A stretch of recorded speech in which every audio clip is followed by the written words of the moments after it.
Na ressonância magnética nuclear de baixa resolução, as amostras que vão ser analisadas, elas fora de um campo magnético, os momentos magnéticos apontam em direções aleatórias, de modo que a magnetização resultante na manga, aqui inicialmente, é nula.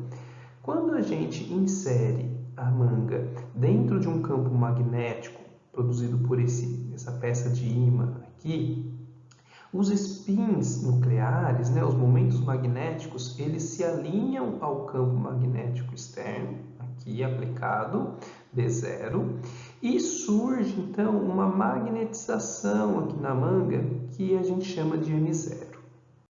Então, os átomos de hidrogênio, eles têm essa propriedade que a gente chama de spin nuclear, que tem esse momento magnético, e ele precessiona, fazendo um movimento, como que eu estou mostrando aqui para vocês, semelhante à ideia da precessão de um peão, que o peão ele tem o eixo de rotação aqui, que ele gira ao longo desse eixo, e simultaneamente ele realiza precessão, que é essa circulação aqui. Então, os spins nucleares, eles também precessionam, e é esse sinal que a gente quer detectar na RMN.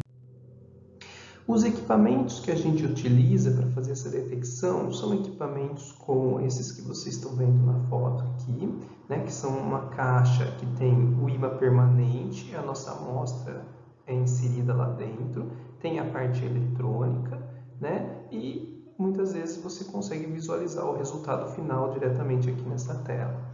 Tá? Então, o princípio, a ideia de funcionamento desses equipamentos, a gente pode fazer uma analogia com um sistema de transmissão a rádio, onde você tem um transmissor que vai enviar um sinal a rádio na nossa amostra, que é aplicado por essa bobina, que está em volta aqui da manga. Aplica esse sinal à manga, a magnetização que a gente aplicou vai responder, que vai ser detectada também por essa bobina. Esse sinal-resposta vai vir para o receptor, que vai digitalizar esse sinal e transformar isso no sinal feed. Esse sinal feed que a gente detecta é então processado pelo computador e que a gente obtém uma resposta. Por exemplo, do teor de açúcar, do Brix, de várias propriedades físico-químicas que a gente quer analisar nesse sistema.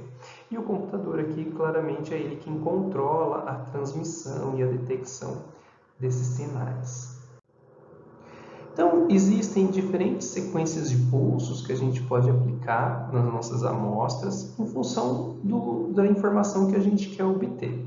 A sequência de pulsos mais simples é a pulso simples, é um pulso, por exemplo, de 90 graus, que a gente obtém o sinal feed, que vai ter a frequência de precessão, a frequência de Larmor desses momentos magnéticos.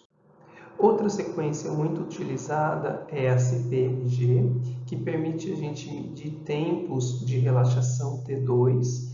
Então, é uma sequência que começa com um pulso de 90, espera um tempo tal, aplica um pulso de 180, depois você espera 2 tal entre cada um desses pulsos e vai aplicando uma série de pulsos de 180 até o seu sinal decair totalmente para zero. Então, inicialmente aqui após o pulso de 90 você tem um sinal feed, você aplica o pulso de 180, ele vai refocalizar a magnetização e formar esse eco. Então, formou esse primeiro eco. Você aplica o segundo pulso de 180, vai refocalizar e formar esse eco. Outro pulso de 180, forma outro eco, e assim por diante. Pegando os pontos de máximo desses ecos, a gente obtém essa curva aqui, que vai dar a informação de T2. Uma sequência de pulsos muito utilizada, então, é spin echo, que consiste de um pulso de 90 graus, depois de um tempo ter aqui um outro pulso de 180, e aqui na frente você detecta um eco. Então, o sinal que você obtém é desse tipo aqui.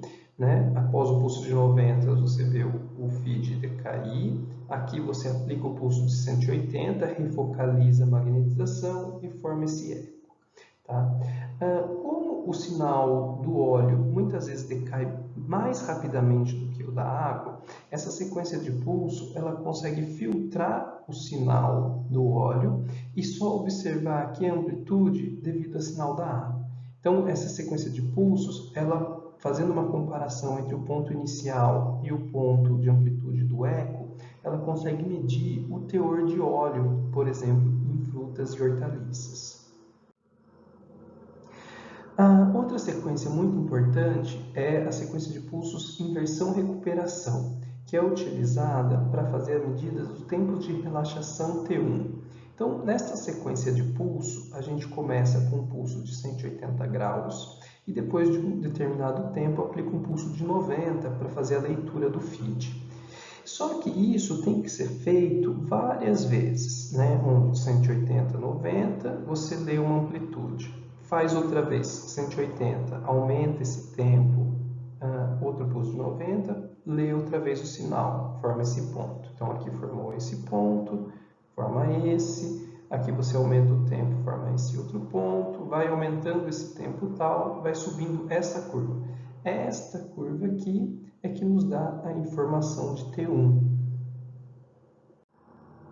Com essas curvas que a gente constrói com a sequência de pulsos CPMG, inversão-recuperação, a gente consegue fazer uma comparação entre várias amostras e ver como os tempos de relaxação mudam em função dos parâmetros físico-químicos, como, por exemplo, para diferentes teores de Brix, diferentes teor de açúcar, teor de umidade ou teor de óleo, as curvas vão ter um caráter que decai ou mais lento ou mais rápido, e com esse valor a gente consegue determinar qual é o Brix, qual o teor de óleo, qual o teor de açúcar e assim por diante.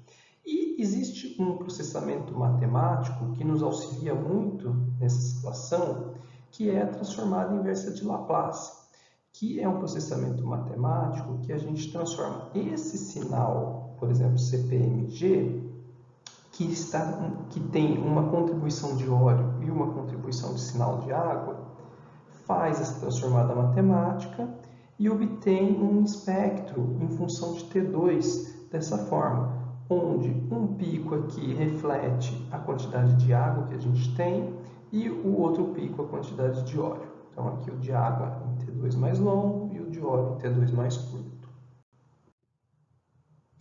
Bom, então essa transformada inversa de Laplace, ela permite a gente estudar sistemas complexos, né? Como, por exemplo, uma fruta ou uma hortaliça intacta e uma amassada, né? Com algum defeito.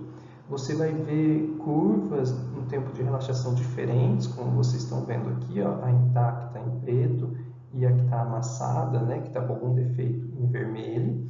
Quando a gente faz a transformada inversa de Laplace, né, o processamento matemático, a gente obtém essas duas distribuições de tempo T2 diferentes, e essas distribuições de tempo em frutas e hortaliças, tipicamente elas estão associadas ao seguinte: o pico em T2 mais longo é da água livre que está no vacúolo, né, das células. Esse pico em T2 intermediário vem da região do citoplasma e você sempre tem água, né, que está numa região mais rígida, com menor mobilidade, por exemplo, nas paredes celulares, que vai ter um T2 mais curto. Tá? E no sistema que está intacto ou amassado, isso claramente vai se refletir numa diferença aqui nessa distribuição. Por fim, então, eu deixo algumas referências que podem ser consultadas para se aprofundar nesse assunto.